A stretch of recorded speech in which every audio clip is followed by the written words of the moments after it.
आइए आज हम लोग जानते हैं, आज क्लास 10th का हम लोग हिंदी जानेंगे। ठीक है, अब हिंदी का बुक्स जानते हैं कितना। हिंदी में 2 भाग है। पहला भाग का नाम आपको वाड़िका होगा और दूसरा भाग गुदली है। आज हम पहले भाग पढ़ेंगे वाड़िका। वाड़िका में क्या जानते हैं कि 5 लेसन है। पाँचों के पाँचों क्या है तो स्टोरी यानी कहानी है। आज इसमें हम लोग पहला कहानी जानेंगे दही वाली मगमा। तो जानेंगे दही वाले मगमा की कहानी प्रमोद सर के जुबानी। आइए हम लोग पहले जानते हैं, स्टार्ट करते हैं हम। ठीक है, पहले ये दही वाली मगमा कहानी, इस कहानी का जो कहानीकार है यानी लेखक जो है वो लेखक है श्रीनिवास। जो श्रीनिवास का जन्म जो है 6 जून 1891 ईस्वी को बेंगलोर में हुआ था। इस कहानी को कन्नड़ भाषा में लिखा गया। किस भाषा में लिखेगा? कन्नड़ भाषा में। कन्नड़ समझते हैं ना, कर्नाटका और केरल के लोग कन्नड़ भाषा बोलता है। जैसे कि हम लोग बिहारी के भोजपुरी बोलते हैं, उसी तरह वो जहाँ पर कर्नाटका और केरल है वहाँ पर लोग कन्नड़ भाषा बोलता है। अब लेकिन हम लोग तो कन्नड़ जानते हैं कि देहात आदमी को कन्नड़ भाषा तो आता नहीं है। तो भाई इसी का अनुवादक मतलब इसको हिंदी में ट्रांसलेट किए हैं। कौन? तो हिंदी अनुवादक इसका है B.R. नारायण। उन्होंने कन्नड़ भाषा को हिंदी भाषा में अनुवाद कर दिए ताकि हम लोग आसानी से पढ़ सकें। तो हम लोग तो कन्नड़ जानते हैं कि देहात लोग को कन्नड़ भाषा तो आता नहीं है, तो बहुत ही अच्छा कर दिए इन्होंने किस भाषा में बदल दिया? हिंदी भाषा में। अब इस कहानी में क्या है थोड़ा आइए जानते हैं, इस कहानी पर थोड़ा फोकस करते हैं।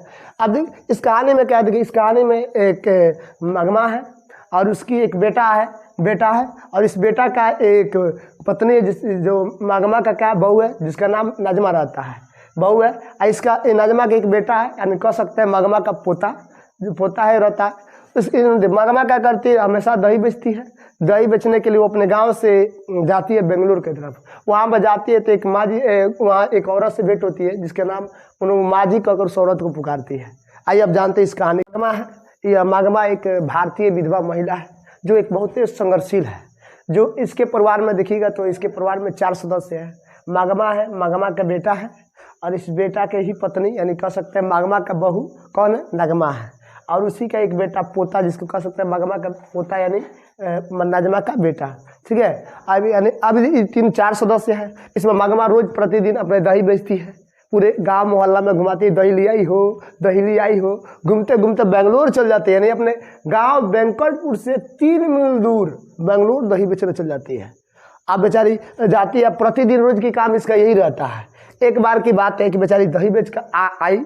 अब देखिए कि इसकी जो बहू है नजमा, वो अपने पोता यानी कह सकते हैं मगमा के पोता यानी अपने बेटे को पीट रही थी। अब इसको देखकर भाई दादी को रहा नहीं गया। दादी का दिल होता भाई। अब वो मगमा को रहा नहीं गया, बोले कार्य रक्षणिया का बेटवा का काहे पीट रही है? अभी मतलब वही पर बहू चिढ़ गई। अब जानते हैं आज के ज़माना का बहू क्या होती है, फट चिढ़ गई। अब चिढ़ बोलती कि आने दीजिए नौकू को, आने दीजिए। आपको बोलता नौकू समझता है ना, यानी पतिदेव। अब पतिदेव बेचारा इसका बेटा आता है यानी मगमा का बेटा आता है, वो अपने वाइफ का ही साइड लेता है। बोलता है कि का माँ क्या उसको अपने बेटा को पीटने के भी हक नहीं है? अब माँ को बहुत दुख लगता है। कहता है, अब माँ बोलती है कि तो क्या तू भी साइड उसके लिए लेना है? देखना आज के ज़माना के लोगों को छोड़ दीजिए। जानते हैं कि आज बेटा है वो पत्नी का साइड खींचता है, बोलता है कि माई वाइफ इज लाइफ। अरे भाई माँ बचपन में छोड़ देना, कुत्ता काट के खा जाएगा, समझ ना, माई वाइफ इज लाइफ करता रहा। तो देखिए अब ये मगमा अब इसकी माँ बोलती है क्या आज अब तू भी अपने पत्नी का साइड लेने लगा? तुम क्या चाहता है कि हम अलग रहें? तो माँ बेटा कहता है कि आपकी माँ आपकी मर्जी माँ, अब चाहे तो साइड बना के अकेले खाइए, कोई दिक्कत। इसकी माँ बोलती है ठीक है, हम आज से दोपहर से ही हम अलग हो जाएंगे। अब तू यही चाहता है तो हम अलगे हो जाएंगे। तो बोले ठीक है अलग हो जाओ। अब बेचारी माँ अलग हो जाती है दोपहर, आज ही दोपहर से जब ये घटना हो रही है, आज ही के दोपहर से वो अलग हो गई। अब बेचारी अकेले खाना बनाती है, खाती है और दही बेचती है। बेचारी दही बेचती थी। अब ये अपने दही बेचने के लिए अपने गांव वेंकटपुर से यह हमेशा बेंगलोर चल जाती थी। अब बेंगलोर जाती थी तो वहाँ पर एक औरत से भेंट होती है जिसका नाम या उस औरत को माजी के नाम से पुकारती है। यह माजी वही है, यह लेखक जो आपको श्रीनिवास देखते हैं उन्हीं का पत्नी है। हम मतलब कि श्रीनिवास का घर कहाँ है? बेंगलोर। तो ये बेंगलोर इनके जो वेंकटपुर से 3 मील दूर घर। रोज दही या बेंगलोर चल जाती थी बेचने के लिए। जाती थी माँ जी से ही पूरे अपने दुख, जानते कि औरत के क्या बात है, पूरा वो गाँव मोहल्ला का पूरा दुख हम उन्हीं के ढैले हैं। जाकर पूरा माँ जी से एकदम कि हमारे बहू ऐसे हैं, हमारे बहू यह कहती है, हमारा फला बेटवा यह बोलता है, पूरे जाकर दुख हम सुनाती थी माँ जी से। अब माजी जानते, माजी औरत की बात समझती है, हम लोग का पता चलेगा। अब रोज बेचती थी दही, रोज चली जाती थी, अब पूरी माजी से बातें होते करती थी। अब एक बार की बात क्या है कि बेचारी जब ये जाती थी ना तो इसके रास्ता में एक जुआड़ी मिल जाता था, जिस जुआड़ी का नाम था रंगाम्पा। ये रंगाम्पा को पता चल गया कि जो मंगमा है ना वो अपने बहू से अलग रह रही है। अब बहू से अलग रहे तो पहले भाई बहू से अलग नहीं थी तो रंगाम्पा कमाती थी, मंगमा कमाती थी, तो भाई उसको जो भी पैसा होता था बहू के नाक में के, कान में के, झुलनी, दुकान, मंटी का दुकान सब खरीद उड़ी के देती थी उसको। अब तब वो बहू से अलग हो गई थी, अब इसके पास पैसा बच रहा था। अब रंगपा सोचा कि चलिए थोड़ा सा काम कमा लिया जाए। अब जब भी मंगमा दही लेके जाती थी तो बेचारा रंगपा रुकता, कहता है सुनो सुनो सुनो, सुन तारू बुढ़ी हो तो ना खैनी द खैनी, चूना बा चूना। तो अब मैंने हर बहाना असल में रंगपा चाहता था क्या, रंगपा उससे कुछ कर पैसा उधार मांगना चाहता था। अब तो रंगपा तो हर बात में टाल उड़ के चल जाती थी बेचारी। अब जब भी जाती थी बेचारा ये रंगपुआ बैठा रहता गाँव में, ये भी कहाँ का रहने वाला था, ओकरे गाँव का मंगमा गाँव का वेंकटपुर का रहने वाला था। आई रास्ता में हमेशा एगो रास्ता में पड़ता था हमाराई के कुआ, वहीं पर बैठल रहता था। आई यही रास्ता से गुजरती थी रोज के रोज। अब एक दिन की बात और ही अब गजब हो गया, बेचारी गुजर रही थी तो बेचारा कर गया वो रंगपा है, सुनो ना सुनो सुनो, उसके एकदम पकड़ के एकदम बैठा लिए उसको अपने हाथ बोल कर। अब रंगपा का लगे लो आज तक हमारे पति से नहीं बैठे, ये किसे बैठा ले, हाथ पकड़ के बैठा ले सर। अब बैठा लेने के बाद अब सुनने लगी कि देखिए अब मन में उसको दुख लगा। अब रंगपा बोला कि देखिए हमको कुछ पैसा दे दो, तो बोले कि हमारे पास पैसा कहाँ है। अब कहे कि देखो हम जानते हैं कि पैसा तू गाड़ कर रखती है मिट्टी में, हमको पता चला तू सास बहू से अलग रहती है। अब डर जाती है बेचारी। अब सोचती कि कहीं ये जुआड़ी व्यक्ति, अब जुआड़ी व्यक्ति जनबे करते हैं। अब बेचारी तीसो कहता कि चुना बा, मतलब हर कुछ ना कुछ बहाना मार के उसको बैठा ले देता। तो एक पूछता क्वेश्चन, बताइए रंगपा कहाँ मिलता था इससे, तो अमराई के कुआं के पास मिलता था, समझ ना। ये कहाँ करने वाला था रंगपा, यह था कि मंगमा के गांव के ही यानी वेंकटपुर के। तो हमेशा इसे पैसा मांग। अब कितना लोग कहता था कि मंगमा उसको अपना गर्लफ्रेंड बनाना चाहता था, अरे माजी को गर्लफ्रेंड बनाएगा उस मंगमा को। अब कितना लोग कहता कि उससे शादी भी करना चाहता था, लेकिन हमको नहीं पता है, ये फेक न्यूज लगता है, क्योंकि भाई उससे क्या, वो तो पहले ही से मुस्मात है रे, उससे शादी करेगा। आप देखिए अभी इस डर से मंगपा जाकर ये माजी से ये बात बताती है कि हमारे पीछे एक जुआड़ी यानी रंगपा नाम का व्यक्ति पड़ गया है जो हमसे पैसा मांगना चाहता है। अब वो क्या कहती कि सुनिए माजी, आप तो सुनिए ना, मेरा पैसा है ना आप ही अपने पास रख लीजिए, अपने पति से कहकर यह पैसा आप अपने पास रख लीजिए, जब आवश्यकता पड़ेगा तो मांग लेंगे। तो पैसा लाकर माजी के पास जमा करती थी।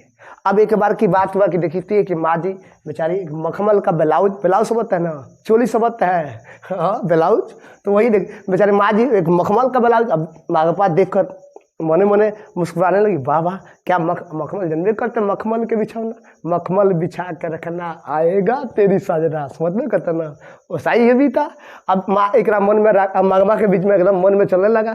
तो बोली कि सुने ना माजी, ये हम भी इसमें के ब्लाउज सिलाना चाहते। बोलती कोई दिक्कत नहीं, खरीद कर लाओ, कोई दिक्कत नहीं। तो बेचारी 8 रुपया का एक ब्लाउज खरीदती है, ब्लाउज और सिलने के लिए वहीं दे देती है जहाँ पर माँ जी ने सिलवाया है। तो 8 तो पूछेगा तो ब्लाउज का खर्चा कर पे पड़ा था 8 रुपया, और वही मखमल। अब मखमल का, अब बताइए बुढ़ौती में देखा है बुढ़ौती में मखमल के पहनेगी। अब बताओ मखमल के पहनती है तो इसके बहुआ देख लेती है तो छिल जाती है, कहती है वाह हई देख रहा बुढ़िया के इनका बुढ़ौती में कर जवानी चढ़ गई है, जवानी चढ़ गई नहीं करा देखा, अब छिल जाती है। अब छिल जाती है बेचारी। अब काकी अब बहू है तो ताना मरबे करेगी। अभी चले इस बात को बाद में पता चलता है कि माँ जी के पीछे यानी मंगमा के पीछे हई रंगपा पड़ गई है, पैसा छीनना चाहता है, मांगना चाहता है उससे।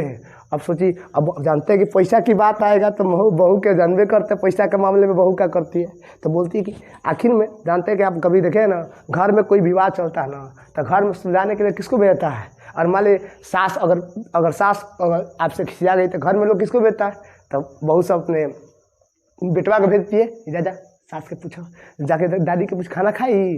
तो इसने कहा कि पैसा हड़पने के लिए, बहू मनाने के लिए अपने सास को, अपने पोता को बोली कि बेटा तू जा अपने दादी के पास रह, हमारे पास रहेगा तो बहुते पिटाएगा, ताकि एहू से सास मान जाए यानी मंगमा मान जाए। बेचारे अपने बेटा को, नजमा अपने बेटा को अपने दादी के पास भेज दिया। अब बोल दी कि हमारे पास वही बनो तो बहुते पीड़े दादी के पास जाइब, दादी तरह के दही खिए, मिठाई खिए, सुबह शाम शहर घुमाइए, बेंगलोर ले जाइए। बेचारी डरवा वो आके भेज दी। अब जाकर बेचारा पोता अब किसी मगमा के साथ रहने लगा। मगमा दादी तो दादी होती है, बेचारी रख ली। भाई पोता है, किसी का मन पसीज जाएगा, रख ली अपने पास। अब बोले कि अब धीरे धीरे बेचारे सास और बहू में धीरे धीरे थोड़ा सा, आप कहने का मतलब मैटर थोड़ा डाउन होने लगा। अब एक बार की बात क्या हुआ कि अब जा रही अब पोता और मगमा में यानी दादी में थोड़ा सा लगाव बढ़ गया। लगाव बढ़ने के बाद अब बोले कि देखिए तब अभी जितना नगमा और उसके बेटा जो आता है ये हो जाता है, माँ जी से कहता कि माँ अब बहुत हुआ, आप तो बूढ़ी हो गई है ना, अब आप दही काय बेचिएगा, हम आपसे जो हमने बोल दिया उसे माफ़ कीजिए हमें। अब कितना आप दही बेचिएगा, बुढ़ा गए हैं, बुढ़ौती में अब दही बेचिएगा तो धुलाएगा आपको तसला, हाँ बताइए, हांडी धुलाएगा आपसे, नहीं धुलाएगा ना। तो बेचारा बहू और बेटा दोनों माफ़ी मांग लेते, कहते माँ जी अब ये काम अब छोड़ दीजिए, आप घर पर जाइए, सुखी शांति से बैठिए, खाइए पीजिए, या अब हमको दे दीजिए। बहू बोलती है कि हमको दे दीजिए, अब हम बेचेंगे। देख लीजिए पैसा का मामला आते ही बहू सुलट गई, बदल गई ना। तो देखिए पैसा बदलता और अब बेचारी माँ बेटा का बात कैसे छोड़ डाल दे, कहिए ठीक है बेटा। बेचारी माँ अब अपना पूरी कहती है ठीक है, बहू मान जाती है, बहू मना लेती है माँ को। मनाने के बाद अब छोड़ देती है। अब उसके बिहान महिला से कौन उठा लेती है, बहू दही बेचना शुरू कर। इस प्रकार वो अपने मगमा को यानी अपने सास को मना लेते थे। कभी क्वेश्चन पूछता है कि बताइए बहू ने सास को मनाने के लिए कौन सी तरीका अपनाई, तो कौन सी तरीका ना अपनाई, अपने बेटा को उस मगमा के पास यानी अपने सास के पास भेज दी। अब ये भी पूछता है कि बताइए मगमा और क्वेश्चन पूछेगा यह, मगमा और उसके बहू के बीच किस बात के लेकर विवाद था, तो पोते के पिटाई के लेकर। इसीलिए ने बोली ना कार्यक्षिणिया बेटवा का काय पिट रही है। तो भाई देख लिए कुरबड़ा गई फटाक से ना। तो पहला क्वेश्चन है, अभी ये भी क्वेश्चन पूछेगा आपसे, रागपा कौन था, मगमा से क्या चाहता था। तो रागपा कौन था, तो रागपा क्या था, एक जुआड़ी व्यक्ति था जो मगमा से धन चाहता है, यानी पैसा मांगना चाहता था, यानी कर्ज लेना चाहता था। अब कितना लोग कहता कि शादी करना चाहता था, रे बुढ़ौती में शादी करेगा ओकरा से, समझ बात ना। तो ये 3 क्वेश्चन बता दीजिएगा आराम से। अब आपको इसका ऑब्जेक्टिव भी मिलेगा, सब्जेक्टिव भी मिलेगा, ठीक है। पहले आपने इसका स्टोरी समझा, अब अगला बार आपको इसका क्वेश्चन समझेंगे, उसके बाद इसकी ऑब्जेक्ट, यानी प्रत्येक कहानी का 3-3 वीडियो आएगा। यानी एक आपको आएगा स्टोरी कहानी सुना जाएगा, दूसरे में आपको आएगा क्वेश्चन आंसर, तीसरे में आपको ऑब्जेक्टिव आएगा, ठीक है ना। तो भाई माँ का दिल होता है। लोग कहता है ना दुश्मन कितनो चाहिए सीना पर वार ना होला, दुश्मन कितनो चाहिए तो सीना पर वार ना होला। आज माँ से बढ़कर दुनिया में किसी का प्यार ना होला, प्यार ना होला। सुनते ना। थैंक यू, जय हिंद।